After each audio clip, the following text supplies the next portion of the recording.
starring Jeff Marder, with Dr. Vinnie Carbone, Big Daddy Harris Pete, Hollywood's Harvey Shine, and the Rob Mullins Band. Jeff's special guests tonight are Dick Gregory, Pam Madison, and Joan Severance.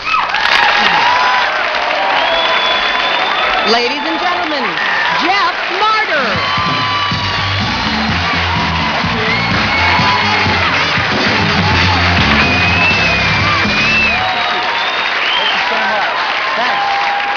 That's way too kind. Thanks so much. Welcome to Marder at Midnight, where every show is a piñata of entertainment, and tonight's show is no exception. Hey, did you guys catch Nightline this evening? I'm pretty sure Koppel said, "Dude," and it was the way he said it. It was like, "Dude." I mean, he really got into it. It's frightening. I don't know what to expect next. Perhaps like Leona Helmsley driving a Hyundai. Who knows? It's a wacky world. Actually, I know what's coming next, and if Ellen, if you'll pull back, I'll show everybody exactly what I mean. You can see that I have another microphone set up here. Nobody will be joining me. We're actually like the Home Shopping Network. We're going to be selling these mics for $19.95, so you too can do stand-up along with me at home at your convenience. Actually, what we're going to do now is comedy for both hemispheres of your brain. Now, it's a little bit tricky, but stay with me and I'll guide you home. A lot of people don't know that you have two hemispheres in your brain, and most people don't care. It's the way we're constructed, however. One side of your brain controls linear, logical thought. That'll now be represented by this microphone. The other hemisphere is a garage sale. Thoughts, statements, fragments, character vignettes, concepts, one-liners. It's different. It's whacked. The other hemisphere of your brain controls creativity, fantasy, and imagination. And if you had my head, you'd have to babysit thoughts like this all the time. Why is Wednesday called Hump Day when most people get it on the weekends? Why do they call it rush hour and your car just sits there?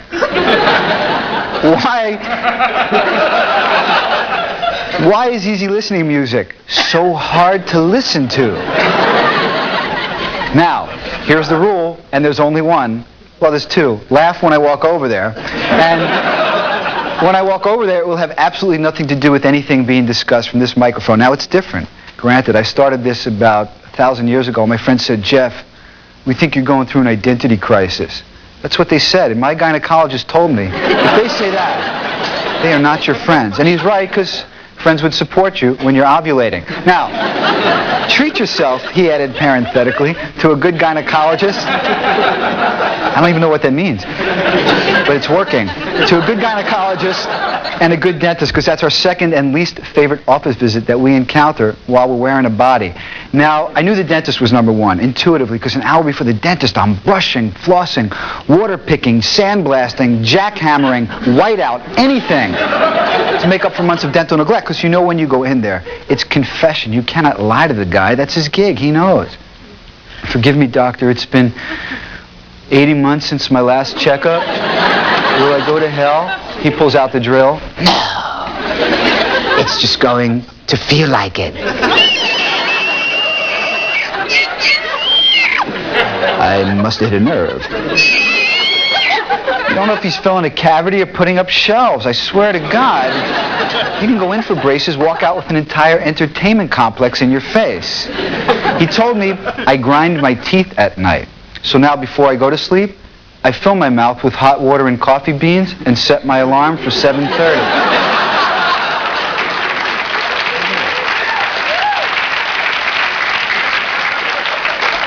How do you think the American Indians felt when they first saw the Pilgrims? Great. Boat people. If you went swimming in a pool filled with Visine, what color would your eyes turn? Some of these might hit you later, and that's okay. I stepped on a tetanus shot needle. Now what?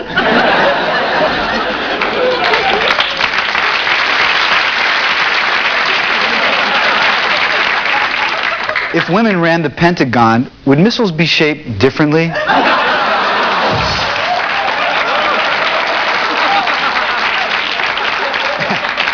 Yes, if they were percussionists.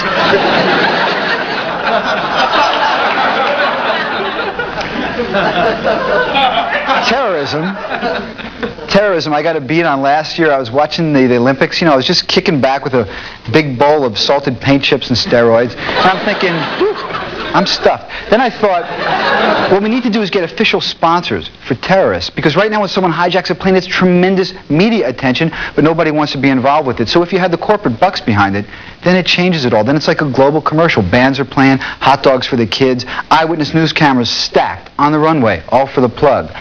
Okay, Haji, can you tell the viewing audience why you chose to hijack a United flight? Yes.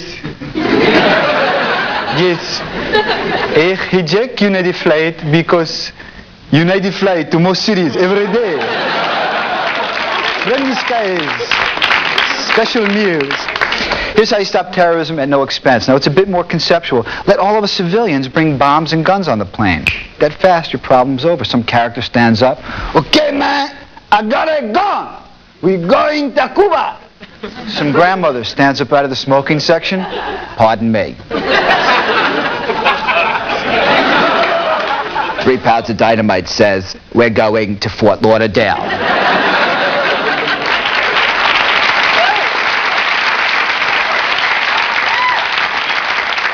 If Fred Flintstone knew that the large order of ribs was going to tip over his car, why did he get them at the end of every show?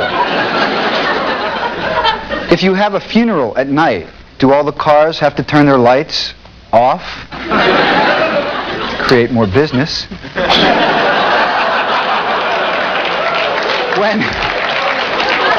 When cows laugh, does milk come out of their noses? Do you realize that we're living in a time where pizza gets to our houses faster than the police? I'm not kidding. Call them both at the same time, you'll be stuffed by the time the cops get there. How do they do this? That's the question. My best guess is they have the pizzas already made, and they have psychics in trucks driving around our neighborhoods. Well, thanks very much for listening. Now your brains are balanced, and we'll be back with 2 tons of show right after this.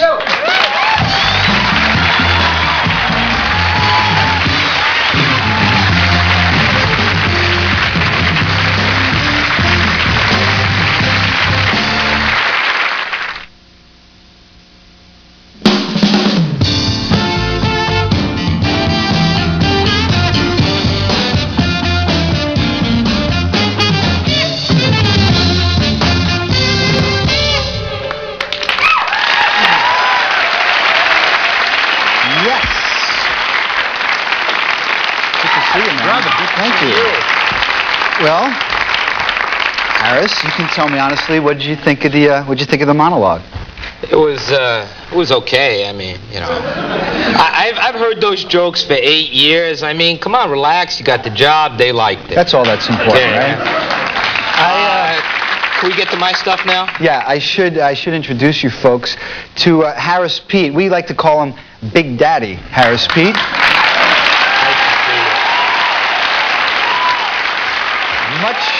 Much more applause than you deserve. Thanks. Actually, you haven't done anything yet, but what he does do is you're like a news junkie. You scan the papers. It's all in the papers. All in the papers. You have to make it up. No. And basically, he keeps me in touch with what's going on in the world. So what is happening? Well, right now, they've just reopened the Beirut airport. Okay. Just in time for the holidays, yeah.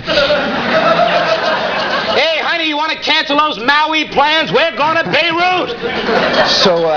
So the Krishnas are packing their bags and calling their travel agents, huh? Yeah, those yud-yuds. Now, speaking of yud-yuds, okay. And you can say what you want about Polish jokes. I'm not making this up. It's in the paper. Okay, in Poland. Okay. To fly from Gdansk to Warsaw. Which is probably a pretty popular route. Yeah. It's the equivalent of the Eastern Shuttle in this country, okay?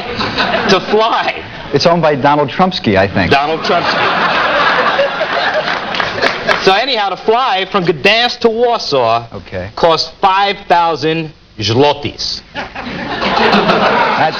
That's a lot of zlotys. You bet it is. Oh, yeah. Now, in Warsaw, to take a 3-mile cab ride costs 6,000 zlotys. Believe me, in Poland, you can't afford to walk. Yeah, that's right. Okay? Now, right here in the good old U.S. of A., our country, This is our country. this is no question about it. In a recent survey, 45% of Americans said they did not know enough about Dan Quayle to form an opinion. 90. And I think it's interesting that one of those people questioned was Dan Quayle. Okay. So 45% said they didn't know enough to form an opinion about Quayle. 90% said they knew what the Whopper was. So, by a margin of 2 to 1, Americans prefer the Whopper. There you go. You know, it's a real good thing they didn't compare him to McNuggets. He wouldn't even be on the board. There you go. So perhaps the next election, what we should do is we should have our elected officials running with like a fry option. Like vote for me and get a free shake. Politicians never give you a fair shake. I'm okay? I'm just throwing it out. Maybe. Okay, now let's go to Japan for a minute. In Japan, they just arrested this guy. Over the course of 14 years, he made 50,000 irate calls to a former teacher. That's a bunch of calls. Yeah, 50,000. Now, we all get mad, we all get upset, Right. but after 39, 40,000, you let it go. You got to drop it. You got to drop it. That's the Harris Pete perspective. It's all in the paper, man. That's what I'm talking about. Paper. It's all here.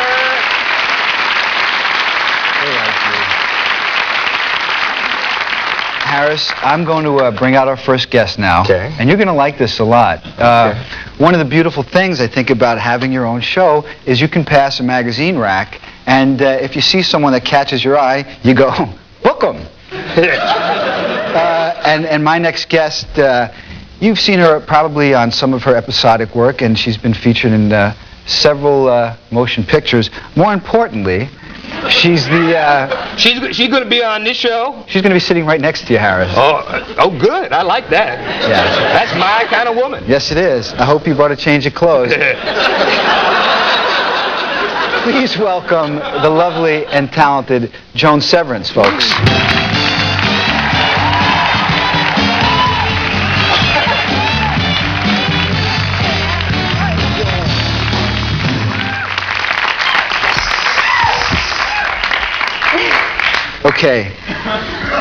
Okay, I'm very excited right now because it's not often that I get a chance to see my guests naked and then actually meet them in person. Actually meet them clothed. Yeah, close up. Now, can we talk about this? Sure, let's Okay, talk because right now I'm the envy of males all over North America. How did you feel about doing the shoot? Oh, I love doing it. It was great. It's something I always wanted to do, to be able to work without clothes and not worry about where your pocket is, where this is this showing, is that showing, after so many times. Like, everything's showing, you don't have to worry about it. It's maybe some advice for tomorrow's show. I'll show up at Sam's clothes. Where will they stick the mic? That's the only problem. Don't answer that. Now, you just came off some pretty intense work on a hit show with Ken Wall, Wise Guy. Tell me about that. Wise Guy is a great show. It has this different type of concept than other shows. They take it 11 shows at a time to finish a story. And I played this kind of twisted sister. She's... I have an incestuous relationship with my brother, who is a psychotic nut, and I keep him stable by shooting him up with drugs. And I'm fooling around with my bodyguard. Yeah. So you're fooling around with the bodyguard at the same time. Yeah. It's a tough relationship. Double scale. Running out of one bedroom to the other. Yeah. Now, that was your first network debut, was it? That was my first job.